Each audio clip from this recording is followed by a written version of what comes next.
First episode in 2025. Happy New Year, everyone. I'd like to start off this New Year special by reading a passage from the Gay Science entitled Sanctus Januarius, Book 4, Aphorism 276. And I quote, "For the new year, I'm still alive. I still think I must still be alive because I still have to think. Sum ergo cogito. Cogito ergo sum." Today, everyone allows himself to express his dearest wish and thoughts. So I, too, want to say what I wish for myself today and what thought first crossed my heart. What thought shall be the reason, warrant, and sweetness of the rest of my life. I want to learn more and more how to see what is necessary in things as what is beautiful in them. Thus, I will be one of those who make things beautiful. Amor Fati, let that be my love from now on. I do not want to wage war against ugliness. I do not want to accuse. I do not even want to accuse the accusers. Let looking away be my only negation, and all in all, and on the whole, someday I want only to be a yes-sayer. End of quote. The striking image of Sanctus Januarius, whose blood famously liquefies as a symbol of renewal and devotion, serves as a very rich metaphor in here. Nietzsche acknowledges the power of belief that inspires such acts of faith, but he also invites us to consider its deeper implications. As always, Nietzsche provokes deeper questions. What does it mean to live and to affirm life with such conviction? What truths do we hold sacred, and how do they shape our relationship with fate? Amor Fati, the law of fate. This concept is all about learning to embrace life as it is, the good and the bad, and finding strength in every moment. Sound intriguing, right? So let's get started here. To love one's fate is to embrace life fully. Not despite its hardships, but because of them. Like the miraculous liquefaction of Sanctus Januarius' blood. Amor Fati calls us to bring vitality to our existence, to say yes to all that life offers, even the pain and struggle. Although this is not a yes saying in the Christian sense of which often entails submission and obedience. Amor Fati is something far more radical. It is not the yes of a slave bowing down to their master. It is not the meek acceptance of life's hardships as predestined, but rather Amor Fati is the defiant yes of the Creator who embraces all of life, its joys and its tragedies, embraces all of life basically as raw material for growth and for transformation, eventually for meaning. In the Gay Science, Nietzsche talks about the idea of the eternal recurrence and how it forces us to confront our relationship with time. As a refreshing reminder from episode 6, I guess, we discussed the eternal recurrence as a form of Amor Fati. So, just to refresh a little bit about what we have seen, imagine that a demon comes to you and asks you, are you willing to live the same life, the same day, the same hardships, the same basically events forever? You wake up every day and you go by your day as usual, and at the end of the day you reflect back and you will have to live that same exact day forever. Of course, along with the other days, that make up your whole life. That sounds scary, right? For Nietzsche, you should embrace it and say, Yes, to the demon. Why? Because it can teach us productivity. If you wake up with the idea that you're going to have to live this day forever, for the rest of your life, well, I don't think you're going to be wasting the better word here to use. I don't think you'll be wasting that day anymore on doing silly things. You'll be as productive as possible. And that's the main, let's say, lesson behind the eternal recurrence. If you want further details, I really recommend you to check the episode Nietzsche and eternal recurrence. So, going back to big A science here, the quote that we have read earlier, Nietzsche mentions the figure Genuarius, who is presented as a symbol of the philosopher's acceptance of time's relentless march. You see, Genuarius derived from the Latin word Januarius, which means January, basically. Januarius is a figure connected to Janus, the Roman god of transitions, doors, new beginnings, and is often depicted with two faces, one looking forward into the future and the other looking backward into the past. This is a metaphor for Nietzsche's explanation of the nature of time and change. If you look at the two faces of Januarius, and let's connect them with Nietzsche's view of time, the two faces symbolize a dual relationship with time, looking forward to the future and reflecting on the past. Nietzsche sees time not as linear, straightforward, but rather as something cyclical, where the future and the past are in constant tension. In this sense, Januarius embodies the philosopher's role in both confronting the past, which is history and experience, and anticipating the future. That is to say, anticipating possibilities and growth. For Nietzsche, Januarius stands as a figure who can simultaneously affirm both aspects of time. That is, the continuity of life and the need for radical change. Nietzsche does not want us to retreat into the past, nor to idealize an unknown future. He challenges us to engage with the present, to confront our past, and to actively shape our future. Nietzsche's choice of Januarius also serves as a metaphor for the philosopher's dilemma and internal struggle. Just like Janus has two faces, the philosopher must reconcile two seemingly opposing elements: the acceptance of life's suffering and the will to affirm life in its totality. The philosopher is caught between the burden of history, that is the past, and the need for creativity and growth, the future. And by invoking Januarius, Nietzsche is highlighting the philosopher's role as one who must balance these competing impulses, finding meaning and affirmation within the cyclical and often painful progression of time. The philosopher, who is like Janus, must look both ways, not just backward, as the Stoics might prefer, but also forward, willing to embrace the fullness of life, including its chaos and unpredictability.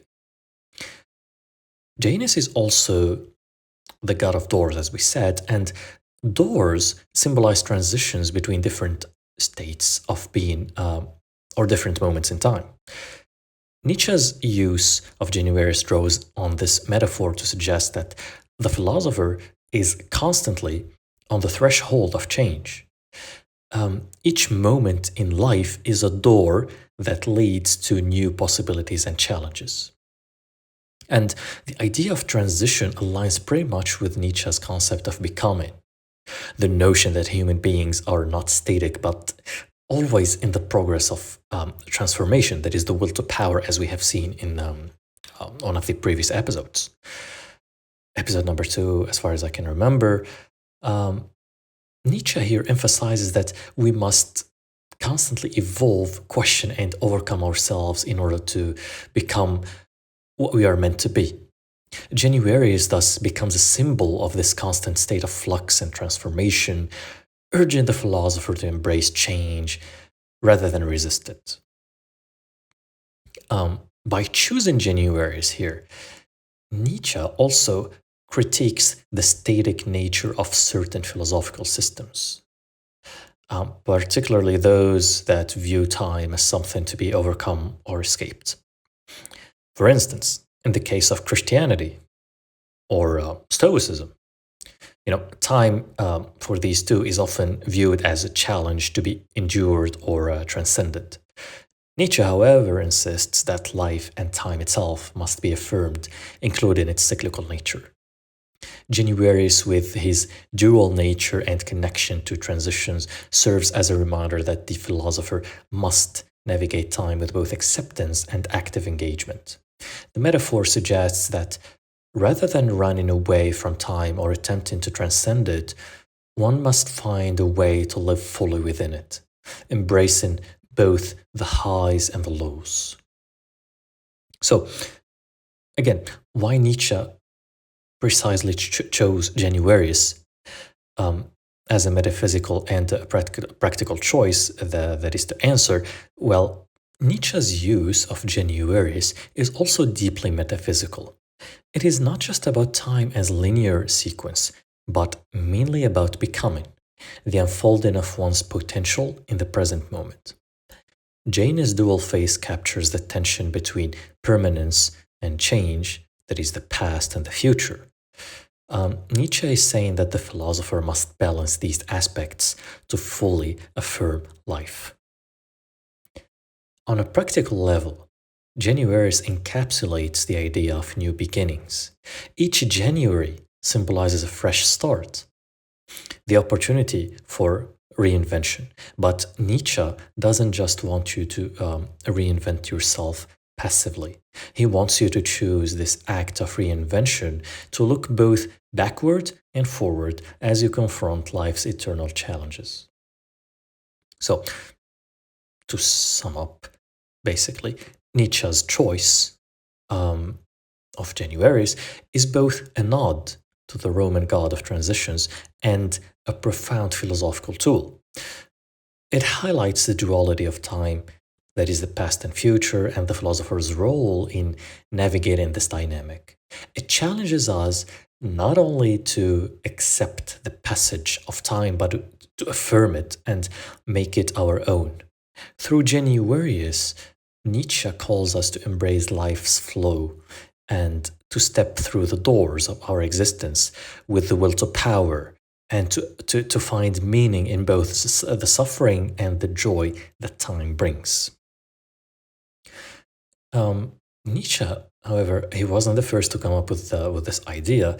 It has its roots in Stoicism, a philosophy that teaches us to accept what we can't control.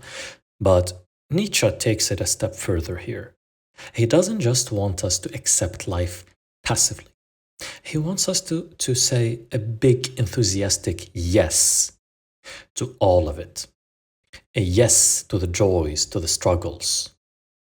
The Stoics, like Marcus Aurelius and Epictetus, the main figures, were ancient thinkers who dedicated their lives to understanding how we live with purpose and peace in an unpredictable world. Their philosophy, practical and timeless actually, revolves around the idea of living in harmony with nature. And by nature, they meant both the natural order of the universe and our own human nature as rational beings. At the heart of Stoic teaching is the distinction between what we can control and what we cannot.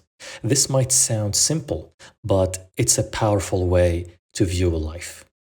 They argued that our thoughts, actions and reactions are entirely within our power. However, things like the weather, other people's opinions, or the twists and turns of fortune lie beyond our grasp. But the key, they taught, is to focus on what you can influence, your inner world, and let go of the rest. This approach brings a deep sense of tranquility, or ataraxia, which is a state of inner calm that remains unshaken by external chaos. Um, to better understand this, imagine yourself as a tree in the midst of a storm.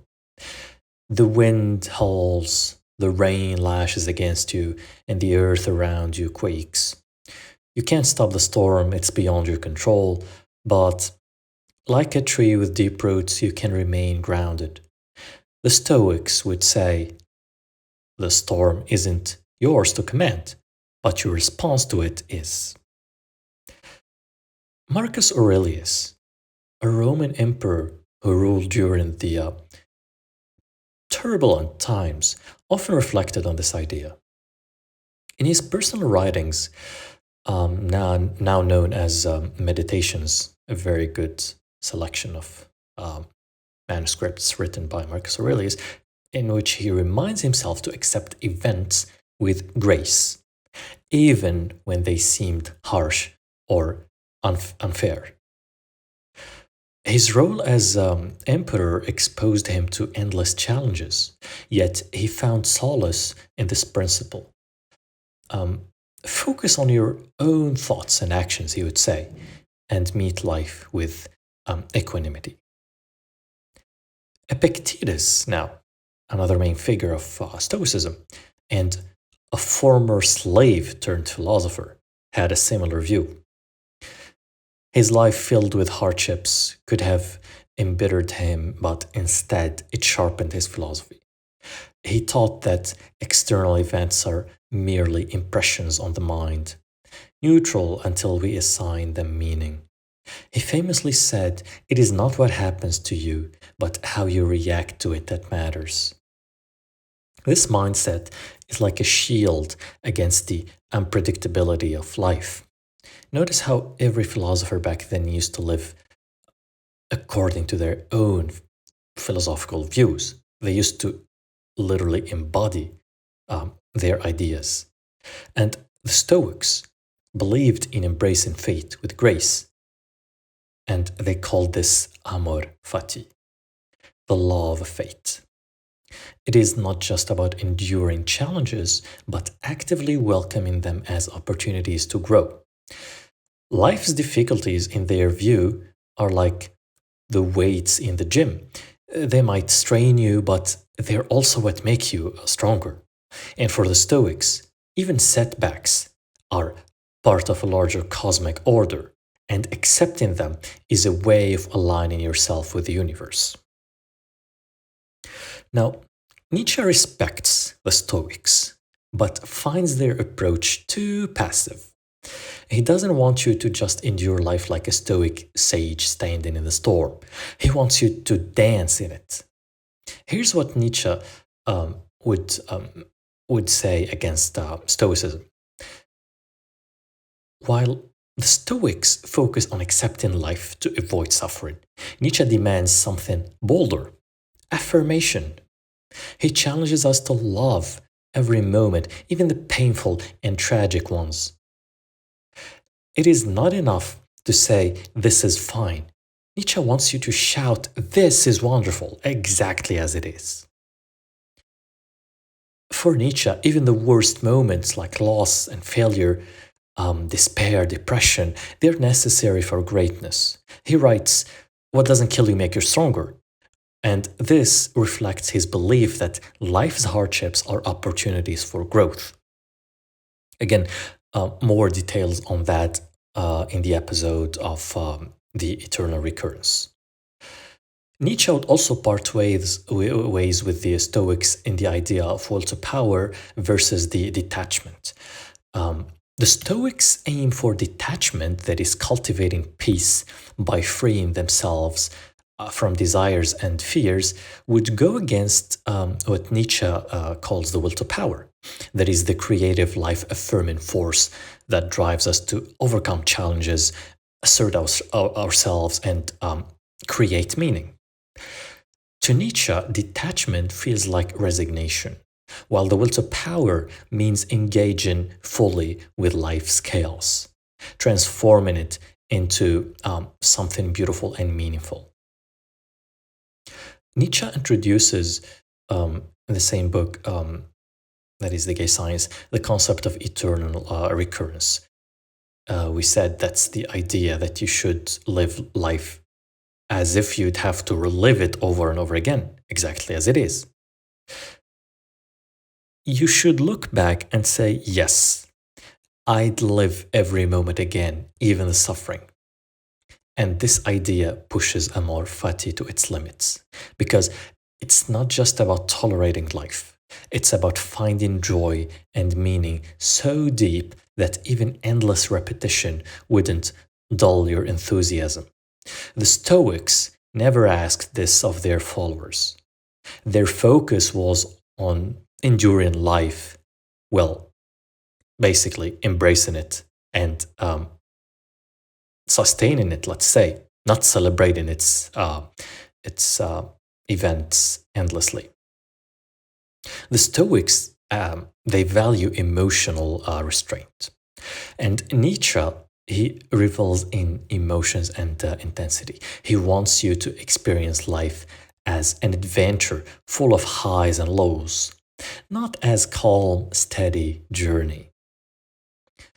Where the Stoics might see you suffering and would say that's a challenge to overcome with composure, Nietzsche sees it as a fuel for creativity, a fuel for strength.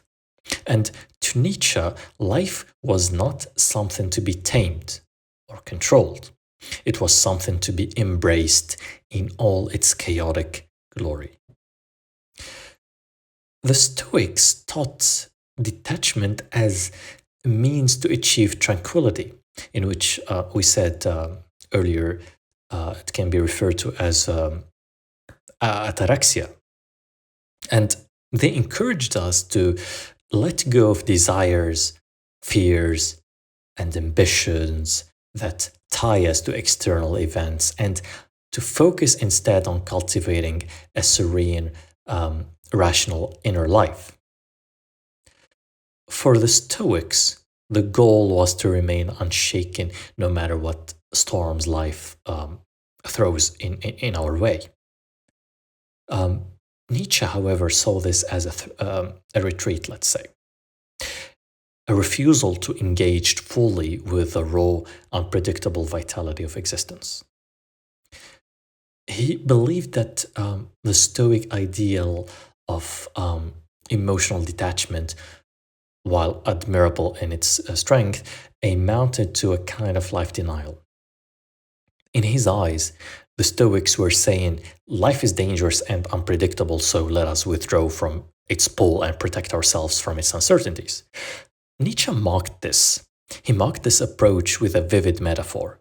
It is like someone trying to tie themselves to a rock to avoid being swept away by a river. Yes, you may avoid the turbulence, but you also miss the thrill, the danger, and the potential for transformation that the river offers. Nietzsche's own philosophy, by contrast, calls us to dive headfirst into the river of life. He urges us to embrace life in its entirety. Not just the calm and pleasant moments, but also the pain, struggle, and chaos. For Nietzsche, the goal wasn't to resist life's turbulence, but to learn to love it, basically, to embrace it. This idea encapsulates in his concept of Amor Fati. However, Nietzsche's Amor Fati was not a passive acceptance, like the Stoics, as we have been saying. Again, it was an active, joyful affirmation of everything life throws at us. Nietzsche here argues that Life's richness lies in its unpredictability, its emotional highs and lows, and its ceaseless demand for growth. He saw human existence as creative, dynamic process. And in his critique, he touched on the Stoics' idea of aligning oneself with nature. As we said, the Stoics believed that by living in accordance with the rational order of the universe, one could find peace. Nietzsche questioned this notion of preordained rational order. To him, life was not a neatly ordered system to be conformed to, but a chaotic, ever changing dance. Rather than aligning with some external cosmic logic, Nietzsche called on individuals to create their own values, their own meaning, and their own path. This divergence reveals a fundamental difference in their worldviews, and the Stoics, they sought serenity through mastery over the self and harmony with the cosmos. Nietzsche, however, celebrated the will to power, as we said, the creative, striving force within each of us that pushes us to overcome obstacles. And here, Nietzsche's philosophy can be summed up in his vision of the Übermensch, the overman. More on that on the episode Nietzsche and the Übermensch, which is the individual who fully embraces life's chaos, creates their own values, and dances joyfully, let's say, with the turbulence of existence. This stands in stark contrast to the Stoic age who seeks to rise above the chaos and achieve unshakable tranquility. In modern terms, you might think of Nietzsche's critique as the difference between two ways of approaching a roller coaster, because the Stoic might say, I will sit calmly on the ride, unaffected by its twists and turns, minding my business, avoiding danger. Nietzsche, on the other hand, would exclaim, throw your hands in the air, feel the rush, revel in the thrill. For Nietzsche, life isn't about avoiding the ride's dangers or taming its intensity. It is about embracing it with a fierce, unyielding yes. Nietzsche is definitely the kind of person I would invite in a party. You don't want to have someone sitting there on their phone the whole time, minding their own business and not having the fun in this moment, not joining and not enjoying with us. No, that's for how Stoic looked like for Nietzsche. And in essence, Nietzsche rejected such criteria because he saw it as a philosophy of survival, not of flourishing. While the Stoics aimed to endure life's challenges gracefully, Nietzsche wanted us to reveal to them, to let life shape us, and to emerge from its trial not merely intact but transformed and more alive than ever. So, what is the takeaway here? For Nietzsche, Amor Fati isn't just a philosophy, it is a daring, passionate embrace of life in its entirety. It is about looking at every joy, every sorrow, every triumph and failure and saying, yes, this too is mine. I wouldn't change a thing. Unlike the Stoics' approach, which seeks peace by detaching from life's chaos. Nietzsche's Amor Fati challenges us to dive into this headfirst, to see life's imperfections not as obstacles, but at the very essence, they are the means of existence. Imagine your life as a canvas. The Stoics might paint it with clean, deliberate strokes, avoiding anything too messy or unpredictable. Nietzsche, on the other hand, urges you to throw paint with wild abandon and let the chaos of your experiences splatter the canvas, and then to step back and say, this is my masterpiece. The chaos, the unpredictability, the mistakes, they're not flaws. They are the raw materials of life lived fully. To Nietzsche, loving your fate means more than acceptance. It is an active, joyful affirmation of every aspect of your existence. It is not just tolerating the rain on your parade. It is dancing in it. It is not just enduring hardships, it is finding beauty in them. He believed that life's chaos and unpredictability aren't something to fear or suppress, but something to celebrate. The twists, the turns, the roaring rapids, they are what makes life worth living. In contrast, the Stoics, they offer calm waters, a steady, serene journey. Their philosophy seeks wisdom through detachment, aiming for a tranquil harbor in the midst of life's storms.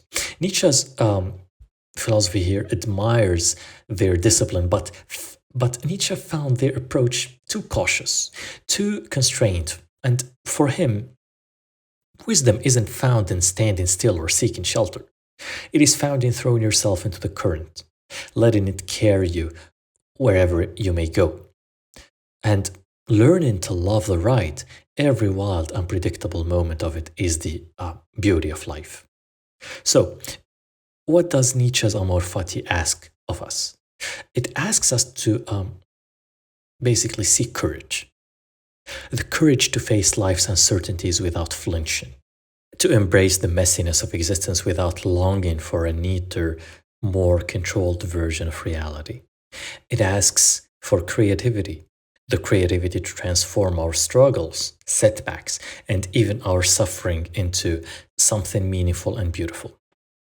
And above all, it asks for a wholehearted yes to life in all its raw, unpredictable glory. In the end, it comes down to a choice. Do you want the calm waters of the Stoics, where the aim is tranquility and mastery over the self? Or do you want the roaring rapids of Nietzsche's vision, where the goal is to love every twist and turn of the wild ride? Both paths offer wisdom, but Nietzsche's demands here lie in a bold, fearless embrace of life's chaos and an unshakable belief that every experience, good or bad, is a vital part of the adventure. So, are you ready to love your fate? Not just accept it, but love it, with all its imperfections, challenges, and surprises. Nietzsche's philosophy dares you to say yes. Now, back to Sanctus Genuarius, Nietzsche says, and I quote, "For the new year, I am still alive. I still think, I must still believe I am alive because I still have to think. Sum ergo cogito, cogito ergo sum." End of quote. The first sentence here sets the stage for a reflection of existence and the act of thinking. Nietzsche begins by marking a significant moment in time, a new year, a fresh start. He reflects on his very existence, reminding himself that he is still alive and that thinking is what proves it. "I'm still alive, I still think," he says. This simple declaration expresses the profound connection between existence and consciousness. And for Nietzsche, thinking is not just an activity, but the very thing that affirms his life. The act of reflecting, questioning, and considering life is what keeps him alive in a deeper sense. It is a reaffirmation of existence grounded in the intellectual and existential act of thinking. Sum ergo cogito, cogito ergo sum. Here, Nietzsche plays on Descartes' famous Latin phrase, cogito ergo sum, I think, therefore I am. And Nietzsche flips it into a deeper, almost self-reflecting form. While Descartes emphasizes thinking as a proof of existence, Nietzsche here suggests that existence itself compels thinking. And to Nietzsche, thinking is not a detached, abstract activity. It is an integral part of life.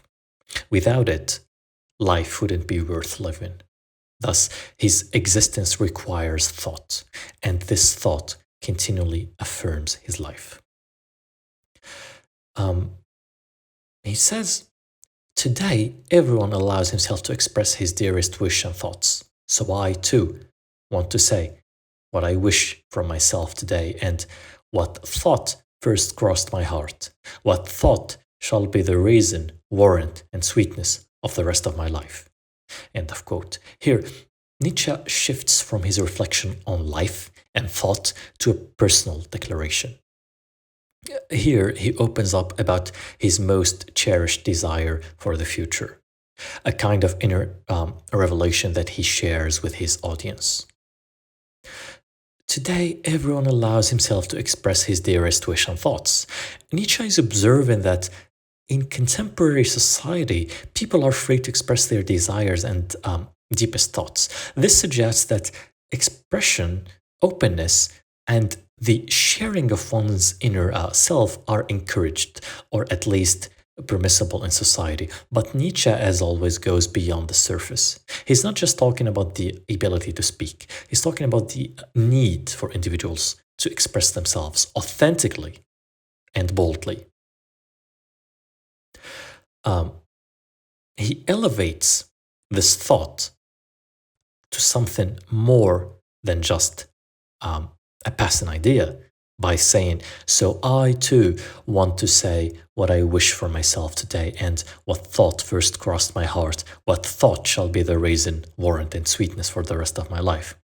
He's making a decision to be just as bold in expressing his deepest wish. This idea becomes the guiding principle that is the foundation and the source of joy for his existence. It is the reason for his actions and the warrant for his decisions and the sweetness that makes life worth living and worthwhile. This is no ordinary thought. It is the one thought that will shape the rest of his life, the one that encapsulates his purpose. I want to learn, he says, I want to learn more and more how to see what is necessary in things as what is beautiful in them. Thus, I will be one of those who make things beautiful. Here, Nietzsche clarifies his vision of how he wants to live moving forward. He articulates a shift in perception, one that reframes life's challenges and struggles as opportunities for beauty.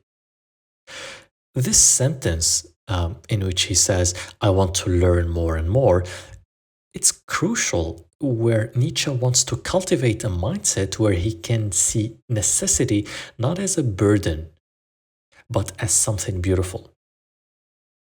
And what is necessary is often what is unchangeable, what must be, what is inevitable. Most people see the necessary as a grim, a restrictive. Nietzsche wants to see that necessity not as something oppressive, but it is something worthy of appreciation. He wants to find the beauty in what is essential in life, even its struggle and constraints. Amor Fati, let that be my love from now on. Let that sink in for a moment. Nietzsche, in his passionate and poetic way, is urging us to become yes-sayers to life. It is not just about nodding along to the joys and triumphs, but embracing the entirety of existence, the good, the bad, and the in-between, as we have seen earlier. And with his emphatic declaration of Amor Fati, Nietzsche here makes his will to be his guiding principle going forward. It is a decisive choice to embrace everything that life's bringing to us, even the difficult, painful struggles. It's not a passive acceptance, but an act of love, let's say. I do not want to wage war against ugliness, he says. Nietzsche is rejecting the impulse to fight against what he perceives as ugly in the world, and instead of battling or rejecting things he finds unattractive or unpleasant, he focuses here on embracing them or simply stepping away from them. This is a call for inner peace and acceptance rather than a life spent on constant resistance. Last sentence of this aphorism, he ends it with, "And all in all, on the whole, someday I want only to be a essayer." This is the culmination of everything Nietzsche has said in this passage. He wants to embrace life fully, saying yes to everything. To be a yes-sayer is to affirm life in all its complexity, to refuse to reject or deny any aspect of it. And as a conclusion to this aphorism, this passage encapsulates Nietzsche's philosophy of Amor Fati mainly, that is, the affirming of life with all its contradictions. And by rejecting negativity and accusation, Nietzsche instead chooses to embrace the necessary aspects of life, seeing them as beautiful. This mindset allows him to live fully. And his declaration to be a yes-sayer is a commitment to live authentically, embracing everything that life allows us to be, and the opportunities that life gives us from going from a stage of being to becoming. Think of life as a symphony. The high notes, that is, the moments of triumph, are exhilarating, but they don't tell you the whole story. The lows, dissonant chords, the pauses, where music feels uncertain, they are what gives the symphony its depth and meaning. Without them, the melody would be flat and lifeless. Nietzsche's Amor Fati calls us to love the entire composition, neither the highs themselves nor the lows. All in all, not just the parts that are easy on the ears, but everything. To love one's fate, then, as a conclusion, is to embrace life as an artist, to embrace life as musicians embraces it, as artists do. Imagine a sculptor working with a block of marble. The stone is imperfect, and it's full of flaws and cracks. Yet instead of rejecting it, the artist works with those imperfections, shaping something beautiful and unique. Similarly here, Nietzsche asks us to see our lives as a raw material. And life is not perfect. It never was. It never is, never will be. But it's full of potential. And this is where Nietzsche parts ways with Schopenhauer. Schopenhauer stops at the idea of nihilism, that life is imperfect, it's full of misery and depression and full of chaos. Nietzsche offers us a step forward. Yes, life is all of that crap, but we should embrace it and we should shape them and those ideas into something extraordinary by saying yes to every part of the process. But this philosophy, just as a reminder, it is not about passive acceptance. It is not a resigned shrug saying, well, I guess this is how it is. No, Nietzsche's yes-sayer is bold, active, and joyful, because to say yes to life is to embrace its chaos and unpredictability with open arms, to take ownership of every experience and make it your own. It is a defiant way of turning even pain and struggle into fuel for growth and transformation. The will to power, the road to the Übermensch. And here is the profound truth when we learn to say yes to life in its entirety. We become whole. The challenges we once resented become the very experiences that shape our character.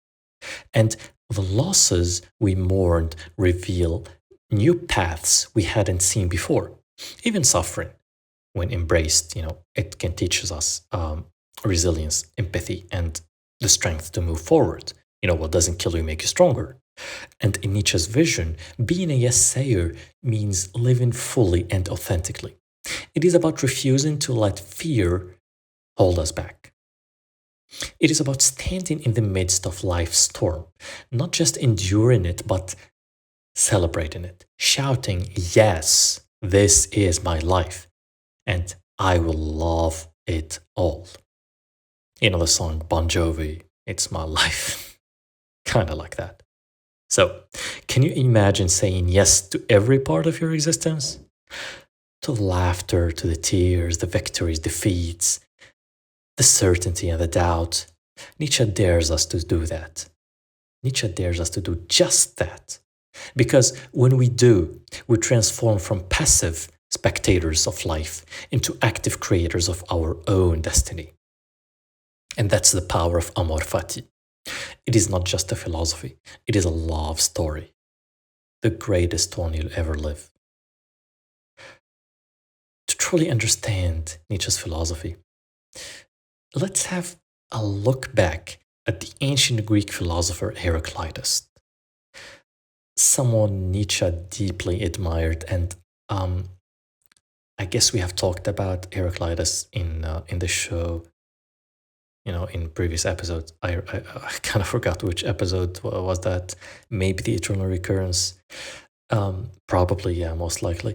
Heraclitus famously says, you cannot step into the same river twice. So here, Heraclitus captures the idea that life is in constant change of flux. And the river, like everything in existence, is never the same from the moment we step in it to the next. It is always flowing, always changing, and always becoming something new. You should be like that. Heraclitus saw this constant change not as a problem to be solved, but as the fundamental nature of reality. For him, life struggle, conflicts, and contradictions weren't things to avoid or transcend. They were an integral part of life's rhythm. The tension here between the opposing forces, the light and the dark, the order and the chaos, the birth and death, the black and white, they create the dynamic flow of life itself. And to resist change, Heraclitus believed, is to resist life itself. Nietzsche always attuned to the underlying currents of life's complexities, and he picked up on this Heraclitean view and took it further. Nietzsche saw in Heraclitus' idea of constant change a profound truth. Life and its beauty lies in its unpredictability, its flux, its tension. To love your fate, according to Nietzsche, means to embrace this very flux. Think of life as a river. At first glance, the constant movement might seem unsettling, even overwhelming. The waters are never still, the current never stops. But Nietzsche's vision encourages us to dive into that river, to let it carry us, to find beauty, not in the calmness of water, but in its ceaseless flow. Every bend, every rapid, every twist of the current, these are not disruptions, but opportunities for growth. And Nietzsche's love of change is not a call for mindless chaos or destruction. It is a recognition that life struggles and its unpredictable turns are moments of suffering of a large part, that is, of an ever-evolving process of becoming. And each experience, whether joyful or painful, that is a moment in the river of life that shapes who we are. Embracing change isn't about accepting defeat. It is about reconsidering and recognizing, let's say, that we are constantly being reshaped by the forces around us. And this progress of becoming is what gives life its richness and depth. Heraclitus here, with his emphasis on the beauty of change, teaches us that we shouldn't seek to freeze life in a moment of peace or a perfect order. The flow of life, its constant movement, is where we find vitality. And It's where we find meaning.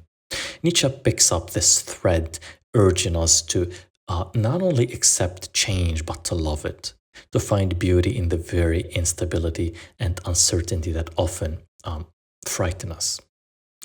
In short, for both Heraclitus and Nietzsche, change is not something to be feared, avoided, or controlled. It is an invitation to engage with life more fully, to embrace the chaos, and to find the beauty in the endless process of becoming. By integrating this idea in our life, you might ask, how can we bring this life affirming philosophy into our day to day lives? Well, here are a few practical steps to help you live more fully according to Nietzsche. Start by small moments of gratitude. Even on the toughest days, try to find one thing you can be thankful for. It might be something simple, a kind word from a friend, or a beautiful sunset, or the warmth of a good cup of coffee. Gratitude helps you step back and see the bigger picture, reminding you that even in challenging moments, there is always something valuable. By practicing gratitude, you start to shift your mindset, focusing not on what's lacking, but on what you already have. Reframe challenges. Whenever you face a challenge, pause and ask yourself, what can I learn from this?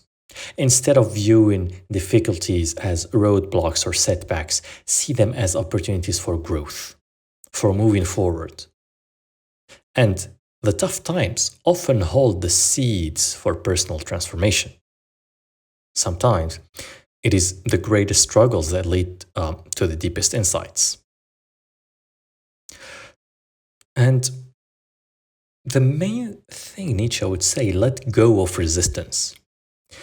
When things don't go as planned, it is easy to become frustrated, and it's very, very normal to feel upset. But Amor Fati asks us to let go of resistance. Instead of fighting against what it is, just focus on what you can control, that is, your thoughts and your actions. Accept the reality of the situation and move forward with courage and grace. It's difficult, but not everyone is an Übermensch. That's why we remember that there are things we can't change, and fighting against them only drains our energy. By accepting life as it comes, we free ourselves to focus on the possibilities ahead.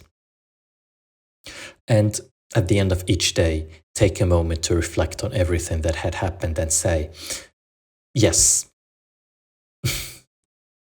not just to the easy, happy moments, but to the tough moments too. When you look back on your day, embrace it all. The successes, the failures, the quiet moments, the chaos.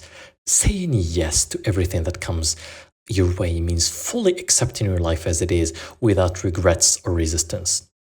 Every day you have is a possibility, let's say, for you to make the choice to affirm life and to love it with all its ups and downs. By integrating these practices into our lives, you'll begin to cultivate the mindset of Amor Fati. This isn't about avoiding discomfort or seeking perfection. It is about embracing the full spectrum of life with open arms, learning to see the beauty in every moment, whether it is smooth sailing or a wild ride. Each day you'll take a step closer to saying yes to life in its entirety. In today's world, Amor Fati feels more important than ever. We're living in a time where life can feel overwhelming. Personal struggles and the daily demands of existence can make us feel like we are constantly navigating through a storm. It is very easy to become disheartened or to become lost in the face of so many uncertainties. Nietzsche's philosophy here offers us a way to face it all, to find strength in its most difficult moments. It's always fascinating how I often thought of Nietzsche as someone who is a teenager's favorite philosopher, with the ideas of God is dead and everything. Because when I first heard of Nietzsche, it was through the quote, God is dead. And at the time, I was maybe 17, 16, something like that. And it looked cool at that time. And years later, I started to feel like, you know what, Nietzsche's ideas are kind of cringy, for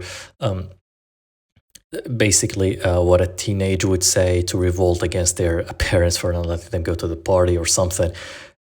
And now, reflecting back on his philosophy and reading it thoroughly, I can pretty much say his ideas are timeless.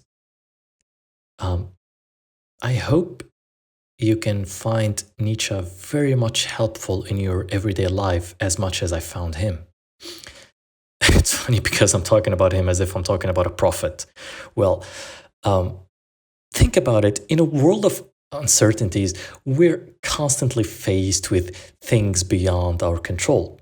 And Amor Fati here, the idea that we have been discussing today, it offers us a liberating perspective. It encourages us not to fear life's chaos or to avoid discomfort, but to lean into it, to find meaning and growth in the very things that seem tough or unfair. And Nietzsche's message is clear.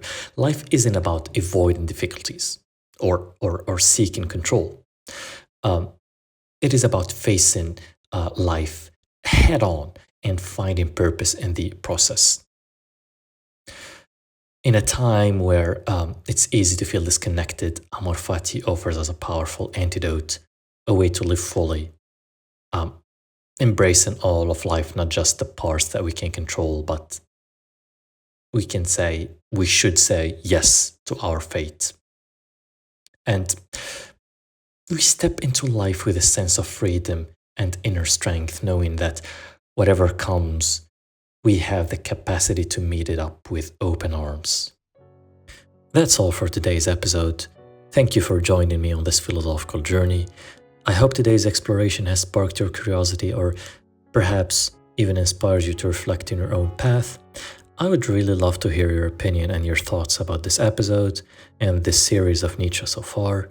So consider leaving a comment, consider reviewing the show and giving it a rate so it can appear for others too. Until next time, signing off.